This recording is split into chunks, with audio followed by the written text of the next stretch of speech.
Insônia, Stephen King. Narração, Dani Bernardo. Capítulo 21. 1. A Dunkin' Donuts da Avenida Newport era um alegre templo de confeitos numa vizinhança de construções urbanas e desbotadas. A maioria fora construída no mesmo ano, 1946, e agora começavam a desmoronar. Aqui era a Old Cape de Derry, onde carros velhos com silenciosos presos por arames e para-brisas rachados exibiam adesivos do tipo: "A culpa não é minha. Botei em Perol e estou com NRA e não abro." Onde nenhuma casa estava completa sem ter, no mínimo, um triciclo da Fisher-Price no meio do gramado sem trato, onde as meninas praticamente explodiam de sexualidade aos 16 anos e com muita frequência se transformavam em mães de 3 filhos, com grandes traseiros e olhos mortiços aos 24 anos. 2 garotos em bicicletas fluorescentes com extravagantes guidões retorcidos faziam círculos no estacionamento, cruzando e descruzando o caminho do colega, com uma destreza que sugeria uma sólida formação em videogames e a possibilidade de um futuro bem remunerado como controladores de voo. Isso é, se conseguissem se manter afastados da coque e dos acidentes de carro. Os dois usavam bonés com a aba para trás. Ralph perguntou-se por um instante por que não estavam na escola numa manhã de sexta-feira, ou pelo menos a caminho da escola, e concluiu que não lhe interessava. Provavelmente a eles tão pouco. De repente, as 2 bicicletas, que tinham se evitado com facilidade até aquele momento, colidiram. Os meninos caíram ao chão, mas se puseram de pé quase instantaneamente. Ralph ficou aliviado ao ver que nenhum dos dois se machucara. Suas auras sequer piscaram. "Seu bundão!" O que usava uma camiseta do Nirvana gritou indignado para o amigo. Tinha talvez uns 11 anos. "Qual é a sua?" "Anda de bicicleta como se fosse um velho trepando." "Ouvi alguma coisa", respondeu o outro, tornando a ajeitar cuidadosamente o boné nos cabelos louros encardidos. "Um estouro. Você está me dizendo que não ouviu nada?" "Porra!" "Não ouvi merda nenhuma." O Nirvana Boy respondeu. Estendeu as palmas das mãos, agora sujas, ou apenas mais sujas, onde o sangue brotava de 2 ou 3 arranhões. "Olha só pra isso, seu porra louca." "Vai morrer por causa disso?" retrucou o amigo. "Não, mas..." O Nirvana Boy reparou em Ralph que, encostado na sua baleia enferrujada, observava os dois com as mãos nos bolsos. "Qual é, porra? Tá olhando o quê?" "Você e seu amigo", disse Ralph. "Só." "Só, é?"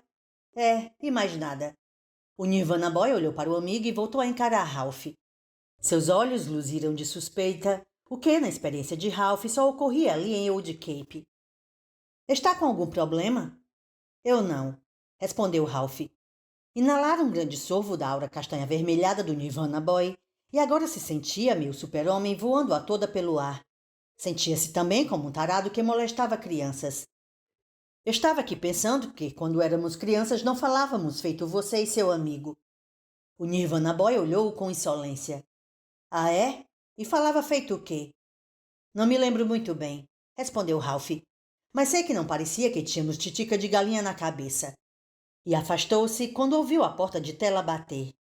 Lois saiu do Dunkin' Donuts com um enorme copo de café em cada mão. Os meninos, nesse meio tempo, pularam em cima das bicicletas fluorescentes e se mandaram. O Nirvana Boy lançando a Ralph um último olhar desconfiado por cima do ombro. "Será que você consegue beber e dirigir ao mesmo tempo?" Lois perguntou, entregando-lhe o café. "Acho que sim. Mas acho também que não preciso mais disso. Estou ótimo, Lois." Ela seguiu os garotos com o olhar e assentiu. "Vamos então." 2.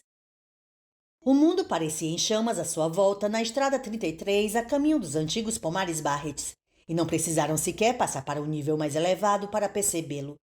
Deixaram a cidade para trás e seguiram por entre matas replantadas que o outono coloria de vermelhos, amarelos e castanhos. O céu era uma alameda azul por cima da estrada, e a sombra do Oldsmobile corria pelo lado, tremulando entre as folhas e galhos. "Nossa, que beleza!" exclamou Lois. "Não é uma beleza, Ralph?" "Só é." "Sabe o que eu gostaria? Mais do que qualquer coisa no mundo?" Ele balançou a cabeça. "Que pudéssemos encostar o carro, descer e caminhar pela mata um pouco. Procurar uma clareira, sentar ao sol e espiar as nuvens. Você diria: Olha aquela, Lois, parece um cavalo. E eu diria: olhe lá adiante, Ralph. É um homem segurando uma vassoura. Não seria ótimo? Seria, concordou. A mata abria-se à esquerda num corredor estreito. Postes de força desciam perfilados pela encosta íngreme como soldados. Linhas de alta tensão reluziam como um prata ao sol da manhã, ligando um poste a outro, finos como teias de aranhas. Tinham as bases fincadas no morro flamejante de Sumagres.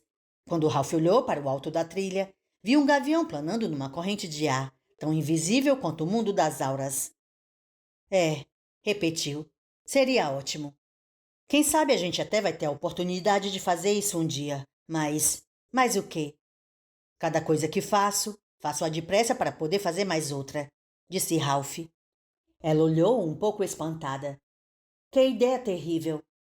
É, acho que a maioria das verdades são terríveis.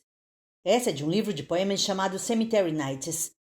Um presente de Dorris e Mastella no mesmo dia em que entrou no meu apartamento e colocou a lata de spray no bolso do meu blusão. Ele ergueu os olhos para o espelho retrovisor e divisou pelo menos 3 quilômetros da estrada 33 para trás. Uma faixa negra cortando a mata encandecida. O sol refletiu-se em metal. Um carro, talvez 2 ou 3, e pareciam vir em alta velocidade. O velho Dor, ela disse pensativa. É, sabe, Lois, acho que ele também está metido nessa história. Talvez. E se Ed é um caso especial, vai ver o Dorrance também é. Esse pensamento também me ocorreu. O mais interessante nele, no velho Dor, quero dizer, não no Ed, é que acho que Clute e Laquesis não sabem que ele existe. É como se ele pertencesse a outra esfera completamente diferente. O que é que você está querendo dizer? Não tenho muita certeza. Mas o Sr. Clote e o Sr. Laquesis nunca mencionaram o Dor. E isso parece... Ele tornou a espiar pelo retrovisor. Agora havia um quarto carro atrás dos outros, deslocando-se em velocidade ainda maior, e ele reparou nas luzes azuis piscando no teto dos primeiros 3. Carros de polícia. A caminho de Newport? Não, provavelmente de outro local mais próximo. Talvez estejam atrás da gente, Ralph pensou. Talvez a sugestão de Lois para fazer a Richard se esquecer que estivemos lá não tenha durado muito. Mas será que a polícia mandaria 4 carros atrás de 2 sobreviventes da Idade de Ouro montados num calhambeque? Ralph achava que não. O rosto de Ellen lampejou inesperadamente em sua mente.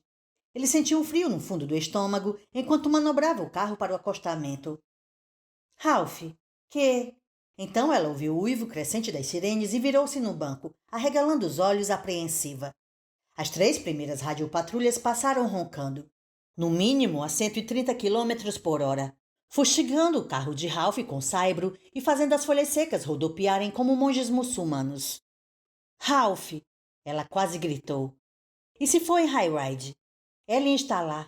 Ellen e a neném. Eu sei, falou Ralph, e quando o quarto carro passou por eles tão disparado que sacudiu o velho Oldsmobile nos amortecedores, ele sentiu a piscadela interior acontecer outra vez. Ia levando a mão à alavanca da marcha, mas parou-a no ar, a meio palmo da peça. Seus olhos fixaram-se no horizonte. A mancha escura diante dele era menos espectral do que o obsceno cogumelo negro que tinha visto sobre o centro cívico. Mas Ralph sabia que se tratava da mesma coisa. Um saco mortuário. 3. Mais depressa, Lois gritou. Vá mais depressa, Ralph. Não posso, respondeu. Seus dentes estavam cerrados e as palavras saíam como que espremidas. Estou dando o máximo. Mas não acrescentou. Isto é o mais rápido que já dirigi em 35 anos e estou morto de medo. O ponteiro oscilava um nadinha acima dos 130 quilômetros no marcador. A mata passava por eles como um borrão de vermelhos, amarelos e magentas. Sob o capô, o motor deixara de produzir simples cleques. Martelava como um pilotão de ferreiros de porre. Apesar disso, o novo trio de radiopatrulhas que Ralph viu pelo espelho ia alcançá-lo sem o menor esforço. A estrada fazia uma curva fechada logo adiante, à direita. Contrariando todos os seus instintos, Ralph manteve o pé longe do freio. Aliviou o acelerador ao entrarem na curva e tornou a pisar fundo ao sentir a traseira do carro ameaçar se soltar. Debruçou-se sobre o volante, os dentes superiores apertando o lábio inferior, os olhos muito atentos e esbugalhados sob o emaranhado de sobrancelhas grisalhas. Os pneus traseiros do sedã cantaram, e Lois foi jogada contra ele enquanto procurava se firmar com as mãos nas costas do assento. Ralph segurou-se no volante com os dedos suados e esperou que o carro virasse. O Oldsmobile, porém, era um dos últimos monstros estradeiros fabricados por Detroit, largo, baixo e pesado. Venceu a curva e, ao fim dela, Ralph viu a casa vermelha da fazenda à esquerda. Tinha 2 galpões atrás. Ralph, é ali que viramos. Já vi. A nova fornada de radiopatrulha já os alcançara. Preparava-se para ultrapassá-los. Ralph encostou o mais que pôde para a direita, rezando para nenhum deles lhe bater por trás àquela velocidade. Nada aconteceu. Os carros passaram chispando numa formação para-choque contra para-choque, viraram à esquerda e começaram a subir o longo aclive que conduzia a High Ride. Segure-se, Lois. É o que estou fazendo. O Oldsmobile quase derrapou quando Ralph entrou à esquerda na estrada que ele e Caroline sempre chamaram de Estrada do Pomar. Se aquele caminho de roça fosse asfaltado, o carrão provavelmente teria capotado como num show de acrobacias. Mas não era e, em vez de rolar sobre a porta e o teto, o velho Oldsmobile simplesmente derrapou com exagero, levantando nuvens de poeira. Lois soltou um gritinho abafado e Ralph deu-lhe uma olhadela rápida. Continue! Ela apontou para a estrada adiante com impaciência, e naquele momento pareceu tão estranhamente com Caroline que Ralph quase pensou estar vendo um fantasma. Pôs-se a imaginar o que Caroline, que praticamente fizera carreira de lhe mandar andar depressa nos últimos 5 anos de vida, teria achado desse passeio campestre. Não se incomode comigo. Fique de olho na estrada. Mais radiopatrulhas surgiram na estrada do Pomar. Quantas eram ao todo? Ralph não sabia. Perdera a conta. Talvez umas 12. Ele encostou o Oldsmobile até as rodas da direita estarem correndo pela crista de uma vala perigosa. E os reforços? 3 carros com os dizeres Polícia de Derry impressos em dourado nas laterais e 2 da Polícia Estadual passaram voando e lançando novas saraivadas de terra e saibro. Por um instante, Ralph vislumbrou um policial fardado debruçar-se para fora de um carro de Derry e acenar. E então o Oldsmobile foi engolido por uma nuvem de poeira amarela. Ralph sufocou um novo impulso ainda mais forte de pisar no freio ao pensar em ela e em Ned. No momento seguinte, já conseguia enxergar pelo menos alguma coisa. A última fornada de carros já se encontrava na metade da subida. Aquele tiro estava acenando para você, não estava? Lois perguntou. Claro. Não vão nos deixar nem chegar perto. Ela contemplava a mancha escura no alto do morro com olhos arregalados, cheios de tristeza. Vamos chegar tão perto quanto precisarmos. Ralph verificou se havia mais tráfego pelo retrovisor e não viu nada além da poeira pairando no ar. Ralph, que foi? Você subiu de nível? Está vendo as cores? Ele deu uma olhada rápida em Lois. Ela continuava linda e maravilhosamente jovem, mas Ralph não via sinal de sua aura. Não, respondeu. E você? Não sei. Ainda vejo aquilo. Ela apontou através do para-brisa para a mancha escura no alto do morro. Que é aquilo? Se não é um saco mortuário, então é o quê? Ele abriu a boca para responder que era fumaça, e só havia uma coisa lá em cima que poderia estar em chamas, mas antes que dissesse uma palavra, ouviram um fantástico estouro vindo do motor do Oldsmobile. A tampa se ergueu com a pressão, como se um punho raivoso a tivesse socado por dentro. O carro deu um único salto para a frente num soluço. As luzes vermelhas acenderam e o motor parou.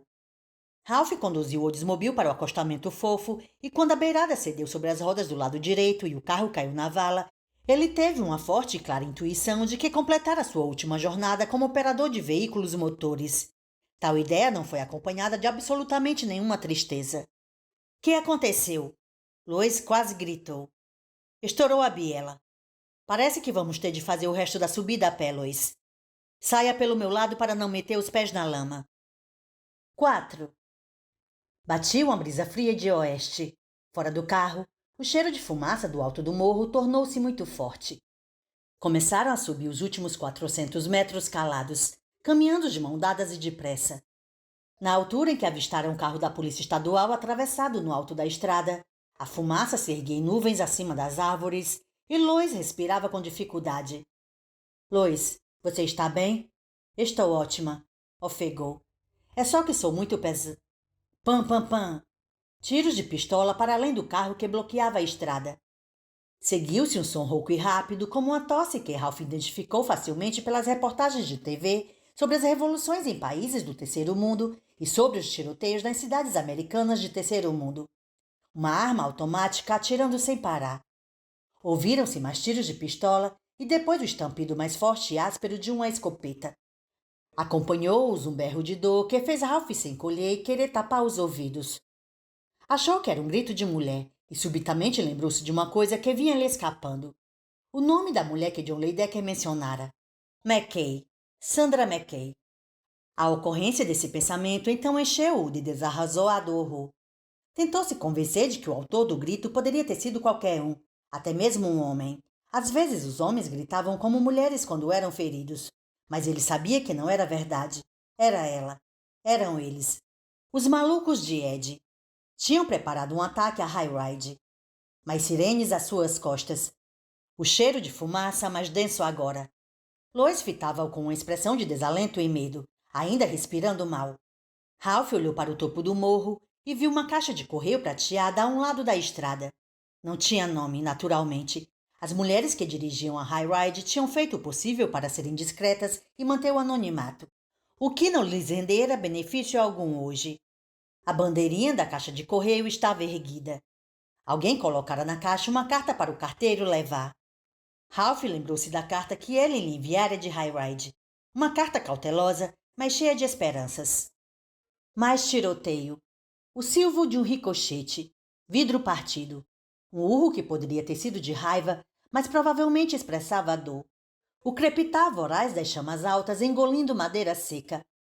O trinado de sirenes. E os negros olhos ibéricos de Lois fixos nele, porque ele era o homem, e ela fora condicionada a acreditar que os homens sabiam o que fazer em tais situações. Então faça alguma coisa. Gritou para si mesmo. Pelo amor do bom Deus, faça alguma coisa. Mas o quê? O quê? Pickering!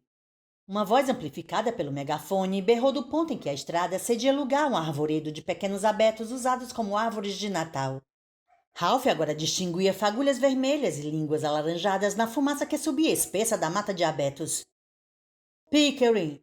Há mulheres aí dentro! Nos deixe salvar as mulheres! Ele sabe que há mulheres, Lois murmurou. Será que não entendem que ele sabe disso? Será que são imbecis, Ralph? Um berro estridente e trêmulo respondeu ao tira com o megafone, e Ralph levou alguns segundos para perceber que a resposta era uma espécie de risada. Ouviu-se uma traquear de tiros de automática. Foi revidado com uma barragem de tiros de pistola e de escopeta. Lois apertou a mão dele com os dedos gelados. Que vamos fazer, Ralph? Que vamos fazer agora?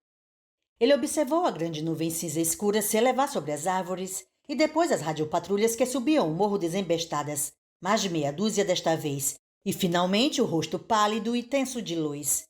Sua cabeça clareou um pouco, não muito, mas o suficiente para deixá-lo perceber que realmente só havia uma resposta àquela pergunta. Vamos subir, falou. 5. Plim! E as chamas que se projetavam do arvoredo de abetos mudaram do laranja para o verde.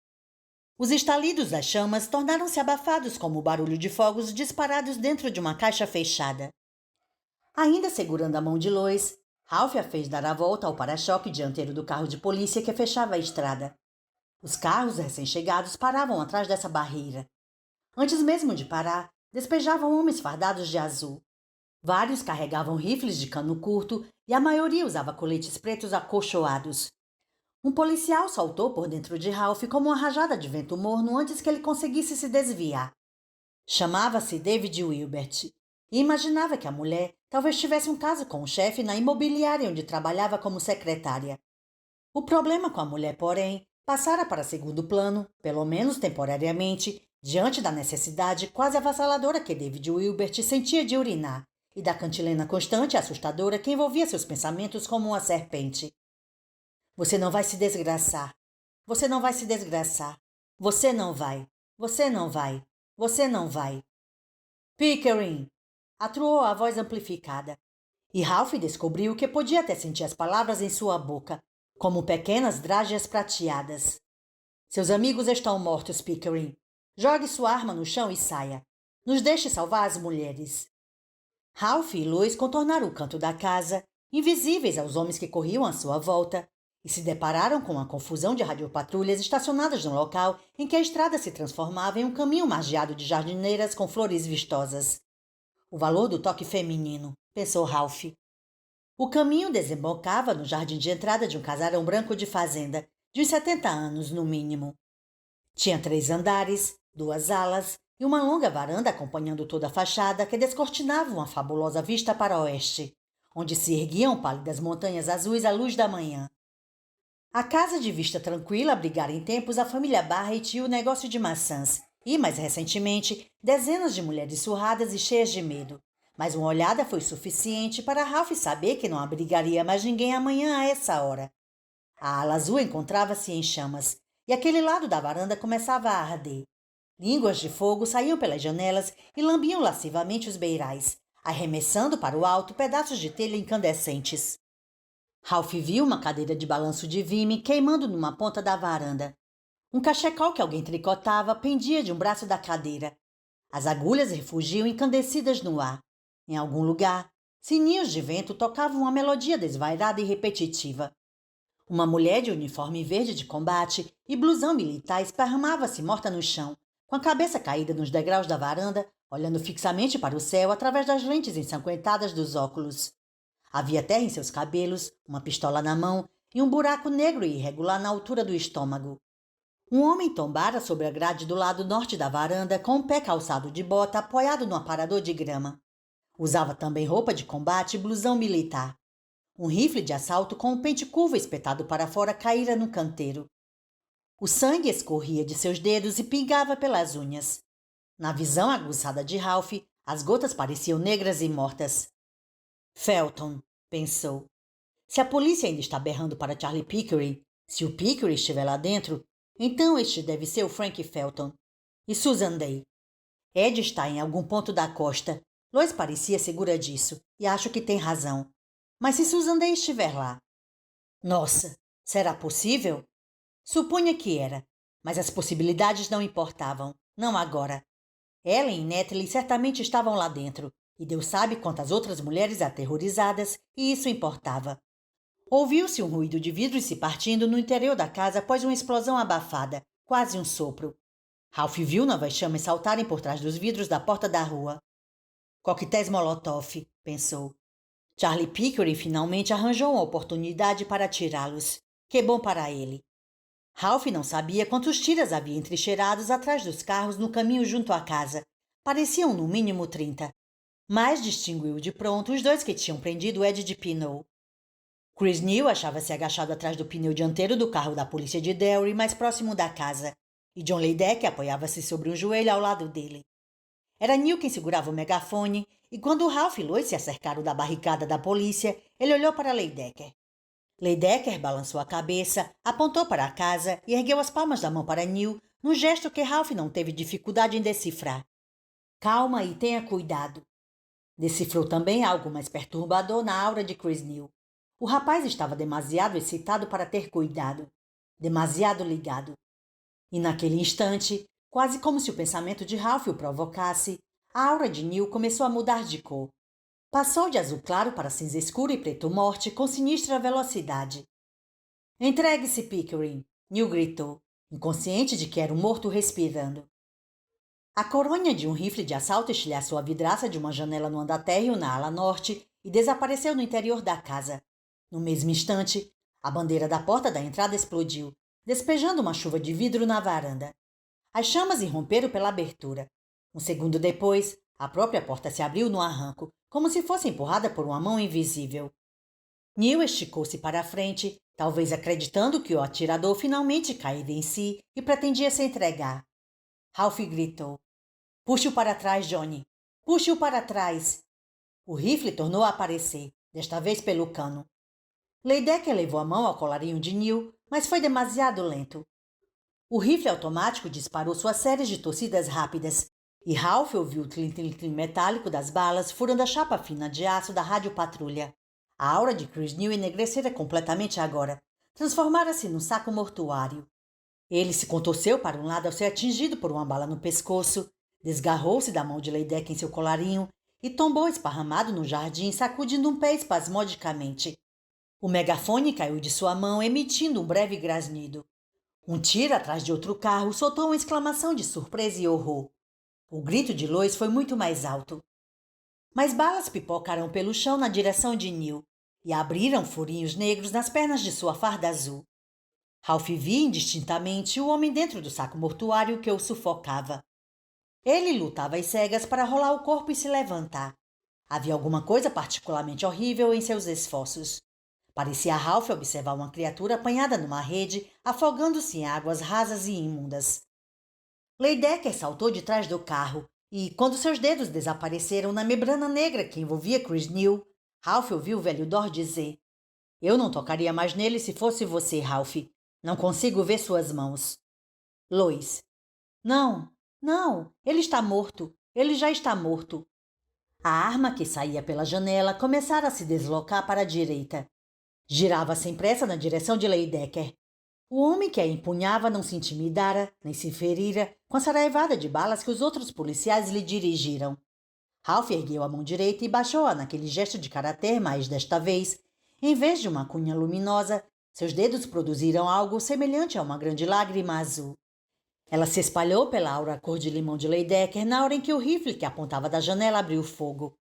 Ralph viu 2 balas se cravarem na árvore à direita de Leidecker, lançando lascas do tronco no ar e abrindo furos negros na camada branco-amarelada do lenho exposto.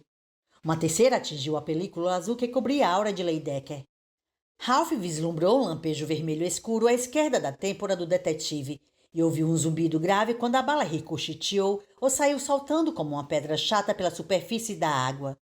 Leidecker puxou Neil de volta para trás do carro, olhou e em seguida abriu com um tranco a porta do carro e se atirou no assento do motorista. Ralph já não o via, mas escutava berrar com alguém pelo rádio, perguntando onde tinham se metido as porras dos carros de socorro. Mais vidros partidos, enquanto Lois puxava freneticamente o braço de Ralph, apontando para alguma coisa. Um tijolo que rolava para o jardim. Caíra de uma das janelas baixas e estreitas na base da ala norte. Essas janelas ficavam quase ocultas pelos canteiros que contornavam a casa. "Socorro!" gritou uma voz pela vidraça partida, na hora em que o homem do rifle de assalto disparava instintivamente no tijolo que rolava, levantando nuvens de poeira vermelha e partindo-o em 3 pedaços irregulares. Nem Ralph nem Lois jamais tinham ouvido aquela voz gritar, mas ambos reconheceram-na imediatamente. Era a voz de Ellen de Penot. "Socorro, por favor! Estamos no porão! Temos crianças conosco! Por favor, não nos deixem morrer queimadas! Temos crianças conosco!" Ralph e Lois trocaram um único olhar, os olhos arregalados. Então correram para casa. 6. 2 vultos fardados, parecendo mais jogadores de futebol americano do que tiras com seus volumosos coletes, avançaram de trás de uma radiopatrulha e correram em direção à varanda com os rifles de cano curto em posição de tiro. Ao cruzarem o jardim em diagonal, Charlie Pickering debruçou-se para fora da janela, ainda gargalhando desvairadamente, os cabelos grisalhos mais cômicos que nunca. A barragem de fogo disparada contra ele foi tão fantástica que despejou sobre ele uma chuva de lascas da janela e até derrubou uma calha d'água enferrujada. A peça bateu na varanda com um baque sonoro, mas nem uma única bala o atingiu. "Como é que eles podem não atingi-lo?" pensou Ralph enquanto galgavam a varanda em direção às chamas cor de visgo que agora se enfunavam pela porta da frente aberta. "Deus dos céus! Estão atirando quase a queima-roupa. Como é possível não atingi-lo?" Mas ele sabia como e o porquê. Cloto contara que tanto Atropos quanto Ed de Pinot tinham sido cercados por forças malignas que os protegiam. Não era possível que essas forças agora cuidassem de Charlie Pickering, da mesma forma que Ralph cuidara de Leidecker quando ele abandonara a cobertura da radiopatrulha para recolher o colega moribundo. Pickering abriu fogo contra os soldados da tropa estadual, disparando sem parar. Mirava abaixo, procurando evitar a proteção dos coletes que os soldados usavam, e atingia-os nas pernas, derrubando-os. Um deles tombou no amontoado silencioso. O outro retrocedeu de rastros pelo caminho que viera, berrando que fora baleado, ah, porra, fora baleado para valer. "Churrasco!" Pickering berrou pela janela naquele tom de galhofa. "Churrasco, churrasco! Piquenique no campo! Queime as piranhas! O fogo de Deus! O fogo sagrado de Deus. Ouviam-se mais gritos agora, que pareciam vir por baixo dos pés de Ralph e, quando ele olhou, viu uma cena terrível. Uma mistura de auras infiltrava-se por entre as tábuas do piso da varanda como vapor. A variedade de cores empanada pelo fulgor vermelho-sangue que subia ao mesmo tempo e as envolvia. Essa forma vermelho-sangue não era igual à nuvem escura que se formara sobre as cabeças do menino verde e do menino laranja no estacionamento do mercadinho. Mas Ralph achava que era muito semelhante. A única diferença era que a forma presente nascera do medo ao invés da raiva e da agressão. Churrasco! Charlie Pickering gritava, e acrescentara alguma coisa sobre a morte das bocetas do demônio. Subitamente, Ralph odiou-o mais do que qualquer coisa na vida. Vamos, Lois, vamos pegar aquele cretino. E tomou-a pela mão, puxando-a para o interior da casa em fogo.